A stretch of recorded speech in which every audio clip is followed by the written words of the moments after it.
नमस्कार मित्रमैत्रिणींनो, स्वागत आहे तुमचं स्वाद महाराष्ट्राचा झायका देशाचा या चॅनलवर. आज आपण पारंपरिक आणि चवदार सांडग्याची रेसिपी पाहणार आहोत. गाजर, मुळा, लौकी आणि भाताचे सांडगे.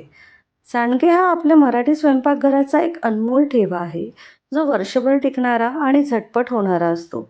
चला तर मग या पारंपरिक रेसिपीची तयारी करूया आणि घरच्या घरी साठवणीचे कुरकुरीत स्वादिष्ट सांडगे बनवूया. सर्वप्रथम आपण आधी साहित्य बघून घेऊया. इथे मी 1 किलो टमाटर घेतलेले आहे. त्याला स्वच्छ धुवून घ्यायचे आणि सुकायला ठेवायचे. इथे मी 2 लौकी घेतले आहे.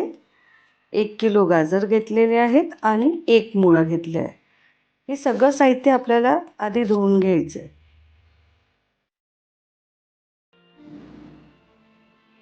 आता इथे जी आपण ही लौकी घेतली होती, त्याचा शेवटचे भाग कापून आपल्याला याला शिजवून घ्यायचं आहे. एक एक करत सगळ्या दोन्ही लौक्या, गाजर, मुळा हे सगळं आपल्याला छान इथे शिजवून घ्यायचं आहे.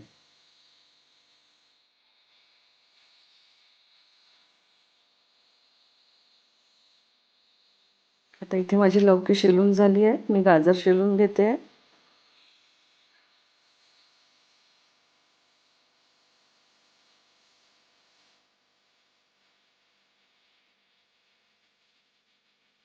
आता इथे माझं सगळं साहित्य शिजवून झालं आहे. लौकी, गाजर आणि मुळा. आता मी याचा किस करून घेतला आहे. हा गाजराचा किस तयार आहे. त्यानंतर मी मुळाचा किस करून घेतला आहे. त्यानंतर मी ही लौकी पण किसून घेतलेली आहे.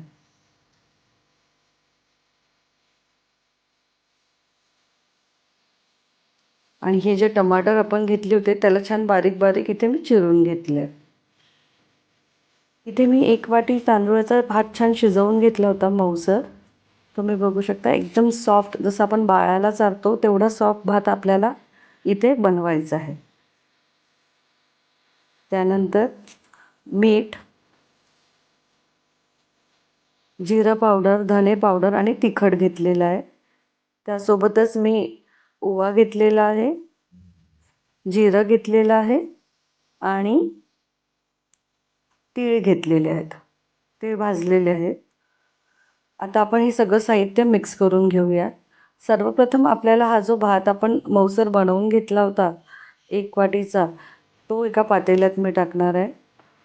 त्यानंतर हे जे आपण गाजर किसून घेतले होते ते टाकून घेऊया.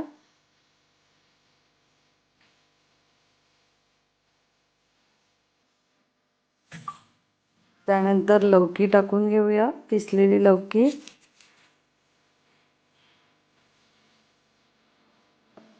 त्यानंतर मुळा. इथे मी मुळा टाकून घेतला आहे. त्यानंतर आपण जे चिरलेले टोमॅटो घेतले होते ते मग यामध्ये आपण मिक्स करून घेणार आहे.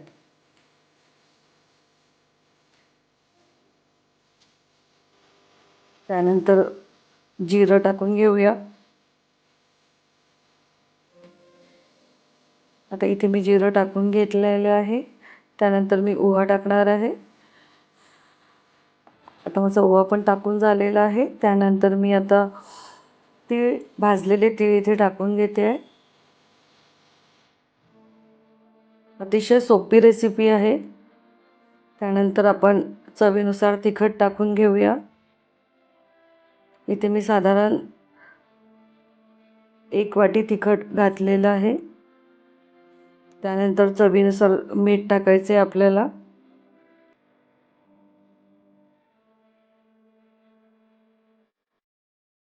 त्यानंतर जिरे पावडर टाकून घेऊया आणि धने पावडर टाकून घेऊया. इथे मी 3 ते 4 मिरच्यांचा ठेचा बनवून घेतला होता, म्हणजे मिक्सरमध्ये बारीक करून घेतले होते, ते टाकून घेऊया.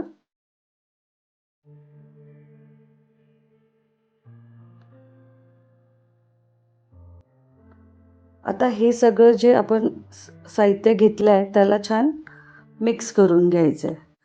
चमच्याने मिक्स करून घेते मी. जर तुम्हाला चमच्याने नाही जमलं तर तुम्ही हाताने पण याला एकजीव करून घ्या. इथे जे आपण सांडगे बनवून घेतोय त्यामध्ये आहे गाजराची गोडसर चव, मुळ्याचा तिखटसर स्वाद, लौकीची सौम्यता आणि भाताच्या मऊसर पोताचा सुंदर संगम. ते कुरकुरीत आणि खमंग लागतात आणि जेवणाला एक वेगळीच चव देतात.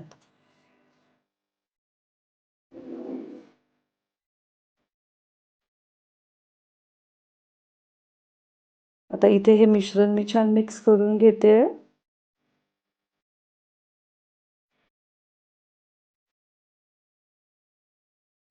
इथे आपलं मिश्रण रेडी आहे.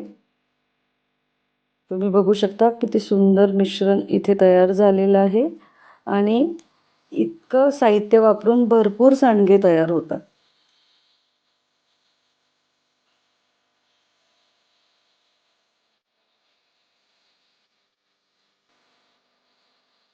आता आपलं मिश्रण इथे छान रेडी आहे. आता आपण सांडगे बनवायची तयारी करून घेऊया. त्याआधी आपल्याला 3 ते 4 ताट घ्यायचे आहे. जर तुमच्याकडे परडं असेल तर तुम्ही परड्यावर पण टाकू शकता. मी इथे ताटं घेतलेले आहे. त्यावर मी आधी तेल लावून घेणार आहे. थोडं तेल टाकून मी सगळ्या ताटांना तेल लावून घेणार आहे. म्हणजे आपले सांडगे चिपकायला नको.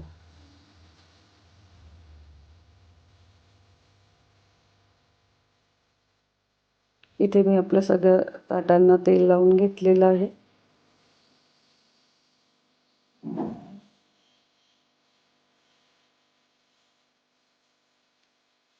आता सांडगे बनवूया. छोटासा गोळा आपल्या हातावर घ्यायचा आहे आणि जसं आपण वडे बनवतो तसं त्याला दाबून घ्यायचं आहे आणि तो या ताटामध्ये आपल्याला ठेवायचा आहे.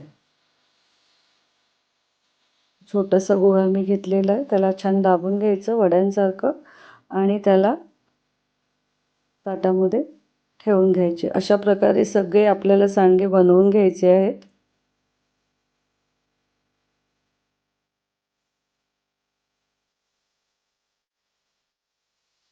तुम्ही बघू शकता मी कसे छोटे छोटे सांडगे इथे बनवून घेते आहे.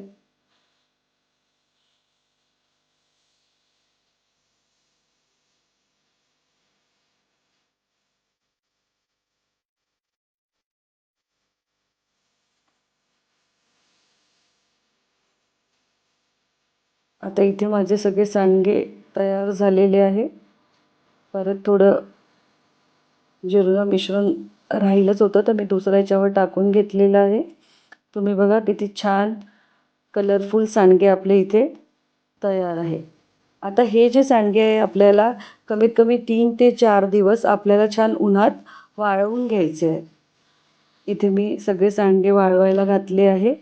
हे सांडगे आपल्याला 3 ते 4 दिवस छान उन्हात दाखवून द्यायचे आहे. थोड्या वेळाने एक साईड झाला की त्याला पलटवून घ्यायचे आणि असे वाळलेले सांडगे आपले तुम्हाला तयार दिसतील. हे जे सांडगे मी वाळवून घेतलेले आहे त्यानंतरचा क्लिप इथे टाकलेला आहे. बघा सुंदर असे सांडगे आपले तयार आहेत. जर तुम्हाला ही रेसिपी आवडली असेल तर त्याला लाईक, शेअर आणि सबस्क्राईब करायला विसरू नका. पुन्हा भेटूया अशाच एका नवीन रेसिपीसोबत. थँक्यू.